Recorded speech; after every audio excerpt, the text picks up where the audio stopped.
Welcome to Perfection Classes for English. Myself Manpreet Singh. Previous lecture में हम बात कर रहे थे नरेशन के बारे में. हमारा लास्ट जो टॉपिक था वो हो चुका था जब हम टेंस रूल्स के according direct to indirect converting कर रहे थे. आज हम उसी प्रोसेस को आगे बढ़ाते हैं. हमने डिस्कस किया था कि अगर हमारे सेंटेंस में जो रिपोर्टिंग वर्ब पार्ट है यानी कि डायरेक्ट स्पीच का रिपोर्टिंग वर्ब है, उस रिपोर्टिंग वर्ब में अगर हमारी वर्ब दी होगी या मेन वर्ब दी होगी से टू, सेज या सेज टू, तो हम टेंस में कोई चेंज नहीं करेंगे रिपोर्टेड स्पीच की. और जब रिपोर्टिंग वर्ब में वर्ब या मेन वर्ब दी होगी सेड, तब हम क्या करेंगे, टेंस चेंजिंग करेंगे. तो उसी प्रोसेस को आगे बढ़ाते हैं. हमने डिस्कस किया था किसके बारे में, अगर हमारा डायरेक्ट पार्ट का रिपोर्टेड स्पीच वाला जो भाग है वो प्रेजेंट टेंस में हो तब उसकी चेंजिंग हम करते हैं past tense. Last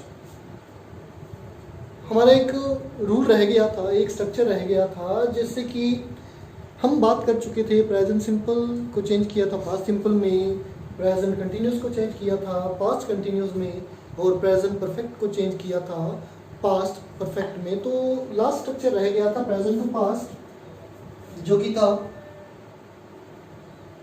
7th number, present perfect continuous subject plus has और have plus been plus verbs fourth form plus object.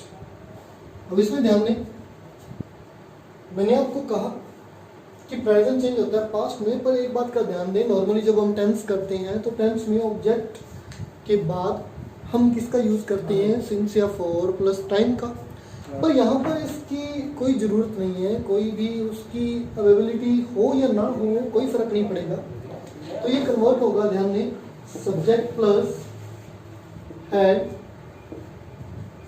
Plus been plus verbs fourth form plus object. इस तरह हम इसको चेंज कर सकते हैं. इसी का सेकंड पार्ट जो कि नेगेटिव है, सब्जेक्ट प्लस हैज और have plus not plus been plus verbs fourth form plus object. Next subject plus had plus not plus been plus verbs fourth form plus. इस तरह हम हमारे स्ट्रक्चर को ध्यान में रखते हुए रिपोर्टेड स्पीच को चेंज करेंगे. देखेंगे कैसे. एग्जाम्पल है, ही said to me I have been working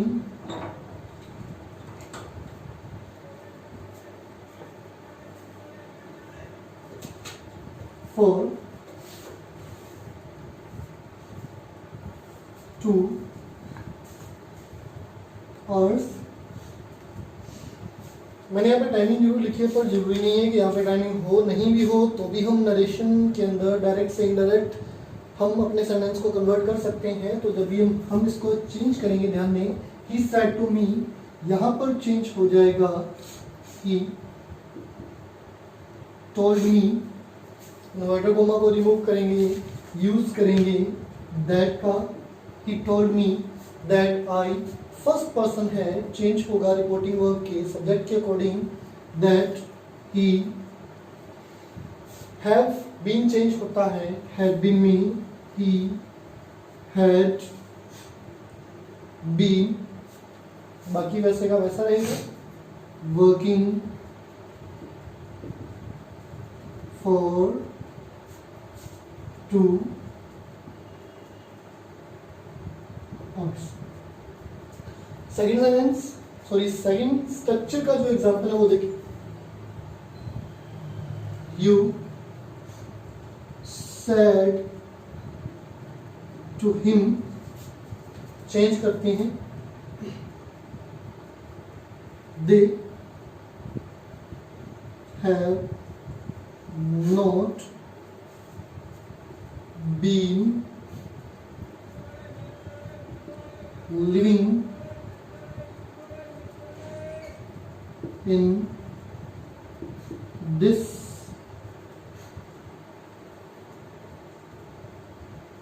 house। तो जब इसको इनडायरेक्ट में चेंज करेंगे, ध्यान में you said to him convert हो जाएगा you told him, inverter comma change होगा दैट में, दे थर्ड पर्सन है तो हमारा S1 रूल याद करें, उसमें हमारा जो S1 रूल था उसके अंदर था कि अगर हमारा सब्जेक्ट थर्ड पर्सन होता है तो उसके अंदर नो चेंज होगा, that they had not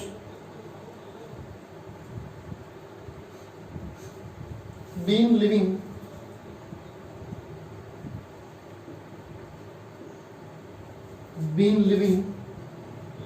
in that. ध्यान दें दिस चेंज होगा दैट में, क्यों? क्योंकि हम हमेशा हमारे टेंस के अंदर चेंजिंग करते हैं, जो दिस है वो प्रेजेंट को प्रेजेंट करता है और यहाँ पर दैट जो होगा वो पास्ट को रिप्रेजेंट करेगा, दैट हाउस। इस तरह हम हमारे नरेशन में डायरेक्ट से इनडायरेक्ट, प्रेजेंट से पास्ट इस तरीके से हम चेंज करेंगे। पर ध्यान रखना, मैंने अभी तक आपको सिर्फ असर्टिव सेंटेंसेस के बारे में ही बताया है, इसके अलावा हमारे और भी पार्ट होंगे असर्टिव के अलावा। असर्टिव के बाद इंटरोगेटिव भी होगा, उसके बाद ऑप्टेटिव भी होगा, इंपेरेटिव भी होगा, एक्सक्लेमेटरी भी होगा। तो इन पार्ट्स को हम वन बाय वन डिस्कस करेंगे, पर हम स्ट्रक्चर वाइज सिर्फ इसी पार्ट के अंदर कंसंट्रेट करेंगे ताकि हम इजीली इन स्ट्रक्चर्स को लर्न कर सकें और इन एग्जांपल्स को भी हम समझ सकें ताकि हमें आगे कोई दिक्कत ना हो। अब आगे चलते हैं, आगे ध्यान दें, जब हमारा प्रेजेंट टू पास्ट चेंज हो जाता है डायरेक्ट टू इनडायरेक्ट, तो ध्यान दें हमारा एक टेंस पास्ट भी नरेशन के अंदर होता है, जो नरेशन के अंदर कुछ डिफरेंट रूल्स के अकॉर्डिंग ही कन्वर्ट किया जाता है डायरेक्ट टू इनडायरेक्ट। देखें कैसे, अगर हमारा रिपोर्टर स्पीच के अंदर जो सेंटेंस है वो पास्ट के अंदर लिखा हुआ है तो हम उसकी चेंजिंग पास्ट के अंदर ही करेंगे। इसको याद रखने के लिए ध्यान रखना, आप एक नंबर याद कर सकते हो जिसका जो नंबर है वो है 1 3 2 4। अभी नंबर में क्यों बोल रहा हूँ 13 24 क्यों बोल रहा हूँ, ध्यान में पास्ट सिंपल जिसका स्ट्रक्चर है subject plus verb second form plus object, ये पास्ट सिंपल का स्ट्रक्चर है। और इसी का दूसरा structure subject plus did plus not plus verbs first form plus object. मैंने आपको कहा कि नंबर लर्न कर सकते हो कैसे, फर्स्ट थर्ड सेकंड फोर्थ, क्यों? ये पास्ट सिंपल जो कि फर्स्ट नंबर पर है। जब हम थर्ड नंबर की बात करेंगे तो पास्ट परफेक्ट कैसे चेंज होगा, subject plus had plus verbs third form plus object, और सेकंड पार्ट जो इसका है subject plus had plus not plus verbs third form plus object. Past के अंदर डायरेक्ट टू इनडायरेक्ट चेंज करेंगे तो हमें नंबर याद हो, टेंस याद हो, बड़ा इजी हो जाएगा। पहला टेंस तीसरे में कन्वर्ट होगा, दूसरा टेंस चौथे में कन्वर्ट होगा। स्ट्रक्चर मैं आपके सामने लिख रहा हूँ, इसको देखते रहें, रीड करते रहें और समझते रहें। अब इसका एग्जाम्पल देखें, दोनों का एग्जाम्पल नोट कर रहा हूँ। He said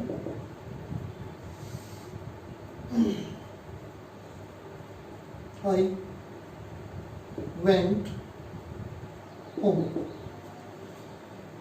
मैंने आपको कहा कि अगर रिपोर्टेड स्पीच वाला भाग पास्ट सिंपल के स्ट्रक्चर के अकॉर्डिंग होगा तो वो कन्वर्ट होगा पास्ट परफेक्ट के अकॉर्डिंग। देखें कैसे, ही सैड, ध्यान दें ही सैड के साथ कोई ऑब्जेक्ट नहीं है तो हम सैड को सैड में ही रखेंगे, इन्वर्टेड कॉमा को रिमूव करेंगे। दैट आई चेंज होगा ही के अकॉर्डिंग, दैट ही। हमारा रूल था कि अगर वर्ब की सेकंड फॉर्म हो चेंज होगी हैड प्लस वर्ब की थर्ड फॉर्म में। कैसे? ही हैड, वेंट की third form, sorry went second form है, फर्स्ट फॉर्म गो और थर्ड फॉर्म गोन हो। इस तरीके से हम इसको चेंज करेंगे। Next, they said you did not sleep। हमें नेक्स्ट सेंटेंस देखो, यहाँ पे लिखा हुआ है कि दे said you did not sleep। अब इस सेंटेंस को बड़े ध्यान से समझ लेना।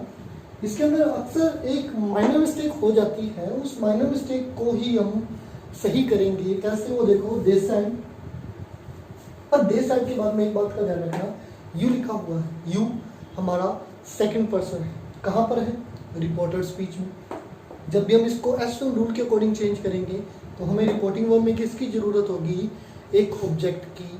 पर यहाँ पर देखो कोई ऑब्जेक्ट नहीं, तो इसी चीज को हम क्या करेंगे? कन्वर्ट करेंगे। कन्वर्ट करेंगे मतलब यहाँ पर एक ऑब्जेक्ट अपनी तरफ से, अगर आपने एस1 रूल के बाद में पर्सनल प्रोनाउन टेबल अगर रीड की है तो वहाँ पर आपने ऑब्जेक्ट रीड किया था मी, मी के बाद में अस के बाद में यू के बाद में हिम के बाद में हर के बाद में इट और इट के बाद में them.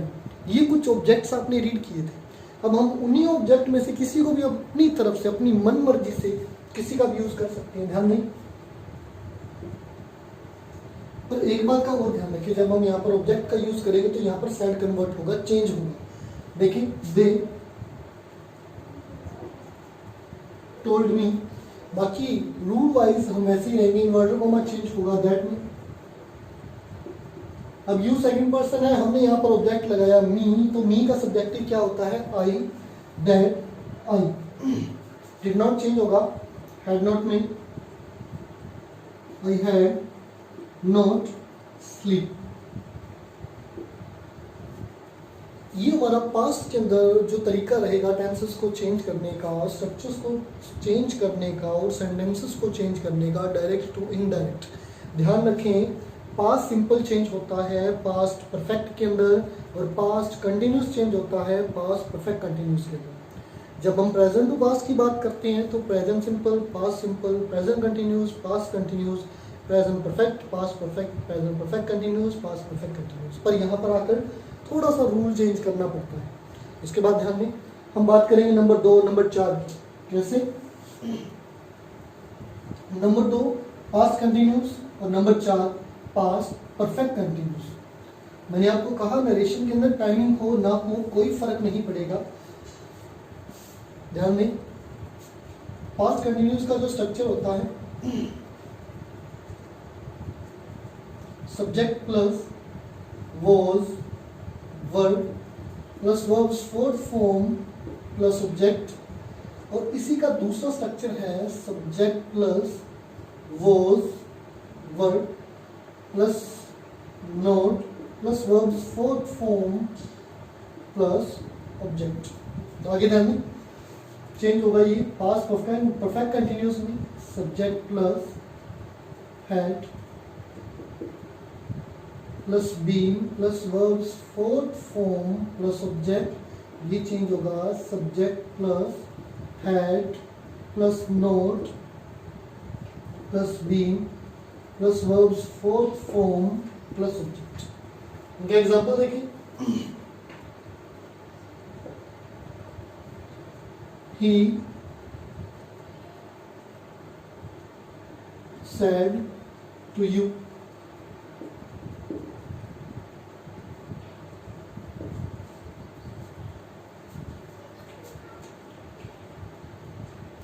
I was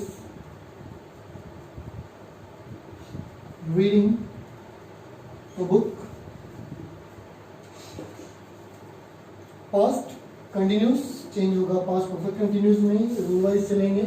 he said to you change होगा he told you, inverted comma change होगा दैट में आई फर्स्ट पर्सन है, ही के अकॉर्डिंग चेंज होगा ही, वॉज वर्ड चेंज होता है हैड बीन में, ही हैड बीन,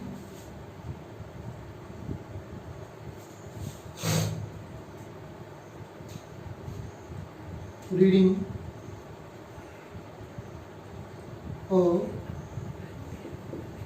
बुक। अब इसी का दूसरा एग्जांपल देखें, नॉट से related, you said to me, you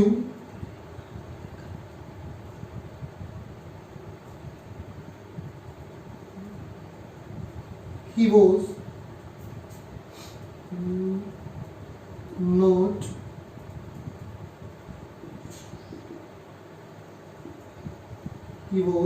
not writing a book। Change होगा, you said to me, you told me that, he third person है तो थर्ड पर्सन को वैसा ही रखेंगे, he was not, he had not been writing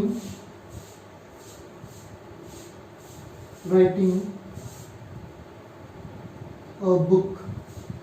तो इस तरह tense से रिलेटेड जो चेंजिंग है, प्रेजेंट टू पास्ट और पास्ट टू पास्ट, हम इन स्ट्रक्चर्स को फॉलो करेंगे। इन स्ट्रक्चर्स से रिलेटेड मैंने आपको एग्जांपल पर स्ट्रक्चर पर एग्जांपल मैंने आपको बता दिया, बड़ा इजी है।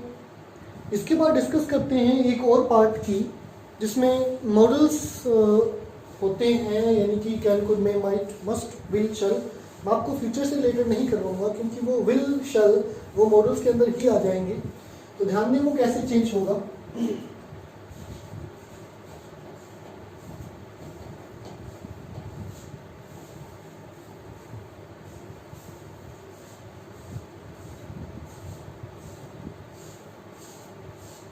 टेंस हुआ, अब बात करते हैं मॉडल से रिलेटेड चेंजिंग की। मॉडल्स जिनको ऑक्सिलरी वर्ब भी कहा जाता है, ये एक हेल्पिंग वर्ब के अकॉर्डिंग भी आती हैं और मेन वर्ब के अकॉर्डिंग भी, मेन वर्ब के अकॉर्डिंग नहीं आती, सिर्फ हेल्पिंग वर्ब के अकॉर्डिंग ही आती हैं। क्यों? क्योंकि मॉडल प्लस वर्ब की फर्स्ट फॉर्म ही हमेशा अप्लाई की जाती है। कैन, कुड, मे, माइट कुछ भी हो, हमेशा किसका यूज होगा? वर्ब की फर्स्ट फॉर्म। जैसे देखिए, अगर हमारे पास कैन प्लस वर्ब की फर्स्ट फॉर्म है, फर्स्ट फॉर्म तो सभी में रहेगी, कैन, मे,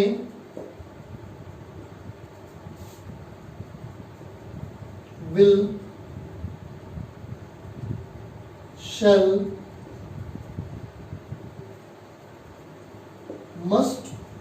ध्यान रखें, मस्ट को हैव टू में भी लिखा जाता है, इस बात का विशेष रूप से ध्यान रखें। जब भी हम मॉडल्स के अकॉर्डिंग नरेशन के अंदर चेंजिंग करते हैं तो चेंजिंग होगी, कैन होगा चेंज कुड में, वर्ब की फर्स्ट फॉर्म वैसी की वैसी रहेगी। मे चेंज होगा माइट में, वर्ब की फर्स्ट फॉर्म। विल चेंज होगा वुड में। शैल चेंज होगा शुड में। और मस्ट या हैव टू चेंज होगा मस्ट या हैड टू। हम इस स्ट्रक्चर को अप्लाई करेंगे जब भी कैन, कुड, मे, माइट आते हैं। पर एक बात का ध्यान रखना, जब भी विल, शैल की बात आती है तो हमें सब्जेक्ट पर स्पेशली कंसंट्रेट करना पड़ेगा। क्यों करना पड़ेगा? देखो, नॉर्मल मॉडल्स के अंदर क्या होता है कि जो आई और वी है उसके साथ विल का यूज़ किया जाता है, बाकी सब के साथ शैल का यूज़ करते हैं। पर टेंस के अंदर ये अपने आप चेंज हो जाता है। कैसे कि टेंस के अकॉर्डिंग देखेंगे तो वहाँ पर ये होगा आई और वी के साथ शैल और बाकी सब के साथ विल। तो हमें सब्जेक्ट पर ध्यान देना होगा कि किस सब्जेक्ट के साथ क्या आया है, वो मॉडल्स के अकॉर्डिंग उसको लिखा गया है, उसको टेंस के अकॉर्डिंग लिखा गया है, या फिर हम सब्जेक्ट के अकॉर्डिंग ही अप्लाई करेंगे, इस बात का ध्यान रखना। कब? जब हमारे पास विल या शैल दिया हो। तो उम्मीद करता हूँ यहाँ तक आप सबको क्लियर हो चुका होगा। अब इसके बाद हम नेक्स्ट पार्ट में डिस्कस करेंगे। Thank you.